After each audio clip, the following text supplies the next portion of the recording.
11:04. Buenos días, gracias a cada uno de nuestros oyentes por la permanencia en la sintonía con la Z101. Saludos a la alta gerencia que siempre pone a disposición del pueblo dominicano esta estación con los objetivos de informar, orientar y educar a este maravilloso pueblo dominicano. Hoy es jueves 12 de septiembre, año 2024, jueves de salud mental en la receta médica de la Z. Los buenos días al doctor Vicente Vargas Lemonier. Muy buenos días, Roberto Díaz. Muy buenos días a toda nuestra amable audiencia de la Z101. Hoy tenemos un plato interesantísimo, Roberto. Sí, aquí señor. Pocas veces hemos hablado, a pesar de que yo soy psiquiatra y tú eres psicólogo, ¿verdad que pocas veces hemos hablado de esquizofrenia? Poco. Sí, hemos hablado de muchos trastornos de conducta, trastornos del espectro emocional, trastornos sociales, pero la esquizofrenia es un tema que hemos tocado poco. Por eso hoy día vamos a hablar de ese tema y a mí me parece que vamos a tener un día o una jornada bien interesante, porque la invitada de hoy es una doctora joven, la doctora Angélica Pilier, que nos va a hablar de ese tema y de las investigaciones que ella hizo en ese tema relativo a la importancia que tiene la familia en el paciente esquizofrénico. Así que, doctora Angélica Pilier, bienvenida aquí a la Z101. Los micrófonos son suyos. Salude a su público y luego entraremos en el tema. Hola, muy buenos días. Agradecer por la invitación. Para mí me era de mucha satisfacción poder estar aquí en el día de hoy y poder brindar un poco de psicoeducación a la población general, un tema muy importante que es la esquizofrenia y la familia. La investigación que realicé tiene como título Conocimientos, Actitudes y Prácticas en familias con enfermos de esquizofrenia. Conocimientos, actitudes y prácticas en la familia con un paciente esquizofrénico. Así es. Pero eso suena muy interesante. ¿Qué te parece, Roberto? No, es interesantísimo porque es que la familia forma parte, de hecho, cuando se habla de tratar a cualquier paciente con cualquier tipo de patología. Eso es indudable. Sí, y la esquizofrenia, tú lo has dicho, es una patología. Así, doctora, antes de entrar en su investigación, díganos un poco para la audiencia, en palabras llanas, ¿qué es la esquizofrenia? Bueno, la esquizofrenia es un trastorno mental grave que tiende a la cronicidad. En los pacientes van a presentar una alteración en lo que es la percepción, las emociones, los pensamientos, la cognición y el comportamiento. Dicho esto, el paciente va a presentar lo que son delirios, alucinaciones, puede presentar también lo que es un comportamiento muy desorganizado o catatónico. También el paciente puede presentar lo que son los síntomas negativos. Los síntomas negativos es el paciente que presenta un retraimiento social, el paciente que no sale. También podemos ver el paciente que ante una situación, dígase por ejemplo, que se muere un familiar, el paciente no reacciona, es como si no le importara lo que está sucediendo. También puede presentar lo que es como apatía y abulia ante las situaciones del diario vivir. Cabe destacar que para hacer el diagnóstico de esquizofrenia, por lo menos los pacientes deben de presentar 2 o más síntomas de lo que mencioné anteriormente, por un mínimo de 1 mes a 6 meses. Y si fue tratado con éxito, puede también que en menos de 1 mes ya se puede hacer el diagnóstico de esquizofrenia. Cabe destacar que la esquizofrenia puede iniciar a muy temprana edad. Básicamente, en los hombres tiene un inicio más temprano. Dígase que un hombre puede presentar esquizofrenia de un rango de edad de 15 a 25 años, mientras que las mujeres la pueden presentar un poco más tardía, por así decirlo, en comparación con los hombres. Dígase el rango de edad de 25 a 35 años. Los signos y los síntomas siempre serán los mismos, porque creo que se habla de diferentes tipos de esquizofrenia. Así Le preguntaría cuál es la más común. Bueno, la esquizofrenia, ya esos términos realmente ya no se usan, que anteriormente se clasificaban las esquizofrenias, esquizofrenia paranoide, esquizofrenia desorganizada. La más común es la esquizofrenia paranoide. Okay. Pero ya esos términos no se usan, pero sí cabe destacar que no todos los pacientes van a presentar la misma sintomatología. Hay pacientes que pueden tener más conductas desorganizadas, hay pacientes que pueden tener en su mayoría alteración en lo que es la percepción, puede presentar delirios y alucinaciones. No todos los pacientes van a tener la misma sintomatología, pero anteriormente sí se tenían una clasificación, que era la esquizofrenia desorganizada, la catatónica, que tenía un diferente. Ya eso se ha cambiado desde un tiempo para acá y ahora mayormente lo que se habla es de espectro. Okay. Muy bien, doctora. Pero ¿y qué es un delirio?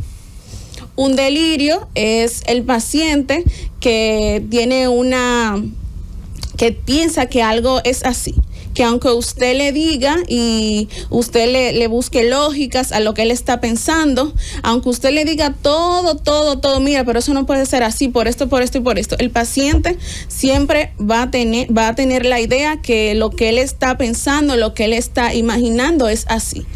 Y no es nada de lo que usted le diga lo va a convencer de exactamente, que no es así. Exactamente. Es el paciente que puede tener, por ejemplo, un delirio de persecución, que dice que lo está persiguiendo, por poner un ejemplo, un político, por ejemplo, o cualquier persona. Entonces usted le explica, pero mira, esa persona no te puede perseguir porque esa persona vive, por ejemplo, en Asua.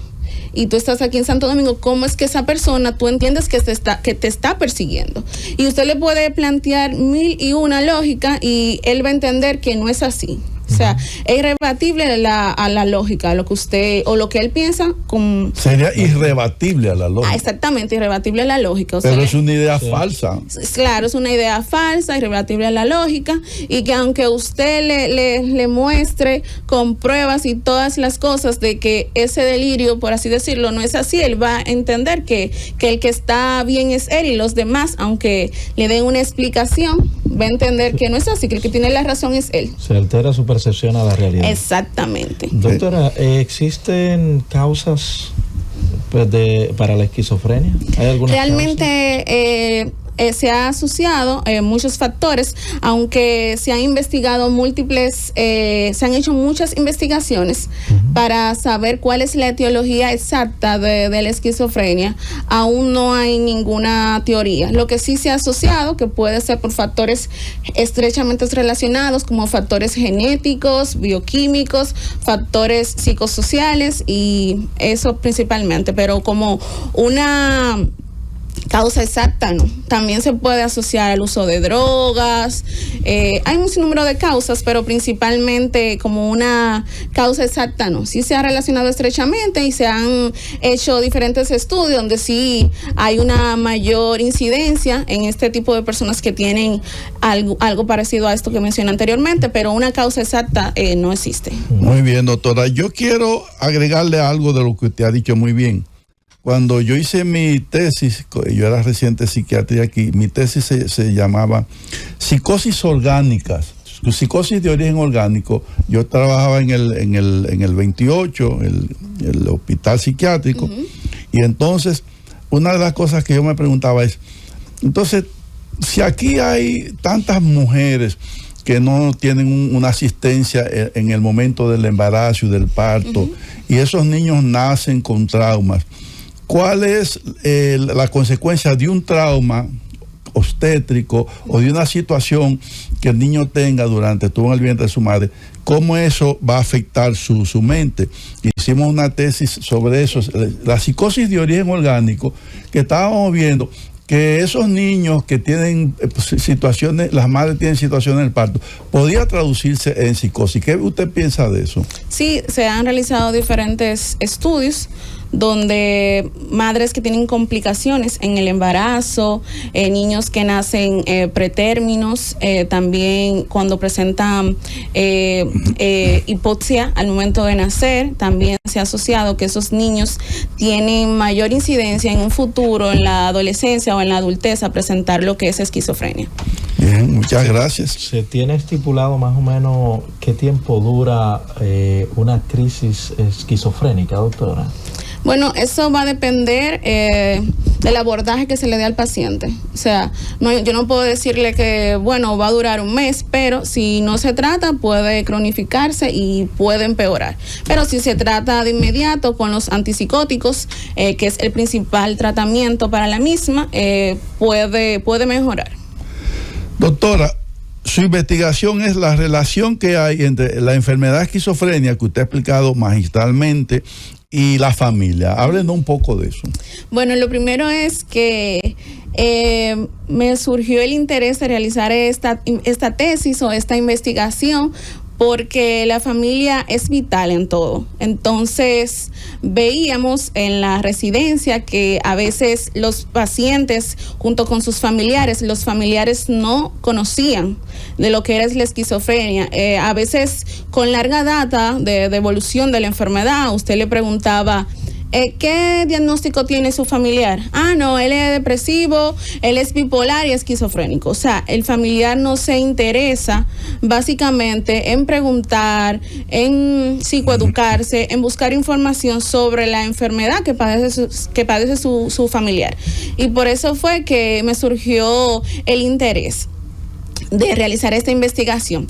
Bueno, lo primero es que no fue una población muy grande, tuve una muestra de 42 familiares, pero básicamente sí pude hacer una asociación de cuáles son los conocimientos, las actitudes y prácticas que tienen los familiares con sus enfermos de esquizofrenia.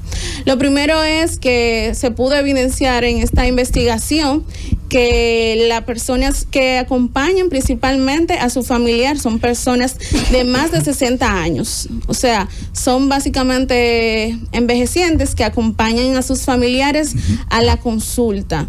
Dicho esto, este rango de edad, el familiar tenía conocimientos bajos sobre lo que era la esquizofrenia, aunque no tenía actitudes ni prácticas no adecuadas, pero sí se pudo notar que el familiar no conocía lo que era la esquizofrenia. También se pudo determinar que las personas que acompañan a sus familiares, a sus enfermos, son personas que no han llegado ni a un tercero o cuarto de básica, y por lo tanto tienen conocimientos bajos. Las personas que más acompañan a sus familiares con la esquizofrenia, con la enfermedad, son las mujeres. Son las mujeres. También se pudo evidenciar algo muy importante en esta investigación, que ya lo sabemos porque básicamente todos los pacientes que tienen una enfermedad de salud mental tienen baja adherencia y baja conciencia de enfermedad. Entonces, los pacientes, según los familiares y lo que se pudo investigar, más del 50% de los pacientes que estuvo en esta investigación tenían una baja adherencia farmacológica. ¿Qué es la adherencia, doctora? Bueno, cuando hablamos de adherencia, básicamente hacemos referencia cuando el paciente toma la medicación tal y cual se la prescribe el médico, sin saltarse un día. Si el doctor le dice, por ejemplo, bueno, este medicamento usted va a tomar una tableta en la mañana y una en la noche, por ejemplo. El paciente cumple estrictamente las reglas o las prescripciones que le sugirió el médico. Entonces, cuando una persona no tiene adherencia al medicamento, no se lo toma el medicamento. Y después va y le dice, yo no me he mejorado, doctor. No me he mejorado, exactamente. Y lo que hay que preguntarle, pero te tomaste la medicina. Como te lo dije, no te saltaste un día, o a veces, yo no me lo tomé porque tenía mucho sueño al día siguiente. Se me olvidó. Se me olvidó, yo me iba a tomar un par de tragos, no quise. Al dominicano le gusta mucho, doctor, y un traguito. Sí, entonces, eso se pudo demostrar que los pacientes tenían baja adherencia farmacológica. Y porque, según los familiares refieren, que los mismos dicen que no están locos, que no tienen necesidad de tomar medicamentos, que ese medicamento lo pone muy somnoliento. Entonces, eso es importante. Cabe destacar, además, como les seguían mencionando, de las características sociodemográficas de esta población que fue investigada. Le mencioné que el sexo que más acompañó a sus familiares fue el sexo femenino. Algo muy importante, que también los familiares tenían en su mayoría no estaban empleados. No estaban empleados y... Pero eso, los cuidadores no estaban empleados. Ajá, sí. Okay. Sí, un 45% decía que no tenía empleo. Okay. Uh-huh. Bueno, pero qué interesante lo que usted encontró en su investigación, doctora. La verdad que es importante que los médicos investiguemos. Aquí hace falta... en la clase médica, los psicólogos, Roberto, tú que eres psicólogo, tenemos que investigar más. Sí, claro. Eso es lo que la doctora ha hecho, y pienso que porque la investigación es lo que nos da el conocimiento objetivo, y a veces uno dice yo creo, no, en ciencia tú no puedes decir yo creo. Entonces, en ciencia tú tienes que decir, mis estudios y mis investigaciones me arrojaron tal data. Okay. Sí. Entonces, eso se llama medicina basada en la evidencia. Así es. Algo muy importante es que desde que se le da el diagnóstico de esquizofrenia a la familia, a veces las familias se tornan en negación, se tornan un poco hostiles, no quieren aceptar la enfermedad. Entonces es muy importante que desde que el médico ya sospeche de que un paciente tiene esquizofrenia, sea cual sea la enfermedad, pero psicoeducar, explicarle, decirle, mira, tu familiar tiene esto y esto, eso no se cura, esto es algo crónico, se puede deteriorar con el tiempo. Es muy importante porque así ya el familiar va creando como conciencia y conoce, puede investigar sobre la enfermedad, y así a veces hay familiares que entienden que le está manipulando el paciente. Entonces, si ya conoce un poco de lo que es la enfermedad, bueno, esto es normal que pase, él está haciendo esto, tal vez no se medicó, o déjame llevarlo donde el médico, pero conocen la enfermedad, y es muy importante que conozcan, porque si usted no conoce, usted no puede ayudar a esa persona. Entonces, es muy importante que a la hora de que a un paciente, cual sea la enfermedad que tenga, buscarlo claramente de una fuente confiable, porque a veces en vez de ayudar, lo que desayuda. Pero sí es muy importante que a la hora de que si su familiar tiene alguna enfermedad, usted buscar, investigar, tener curiosidad sobre la enfermedad, porque si usted, como mencioné anteriormente, si usted puede ayudar. La familia es muy importante en todo. Entonces, y más en esta enfermedad que es crónica. Un paciente que tal vez trabajaba, que estudiaba, entonces de la nada verse con esta enfermedad, verse con estas cosas que no son normales para él, a como él era anteriormente, entonces ya eso es una carga para el paciente. Entonces, si la familia ya conoce, ve qué es lo que pasa con la enfermedad, ya la familia puede como ser un factor protector y ayudar y apoyarlo, básicamente. Muy bien. Nos vamos a ir a una pausa, doctor Vicente. Voy a dejar dos inquietudes al aire. Excelente. Para que al regreso la doctora nos pueda responder. ¿Qué tan común es esta patología mental, este trastorno mental? Y si es mito o realidad de que las personas con esquizofrenia son muy estigmatizados y también discriminados. Estas dos preguntas, al regreso usted nos responde. Llévatelo.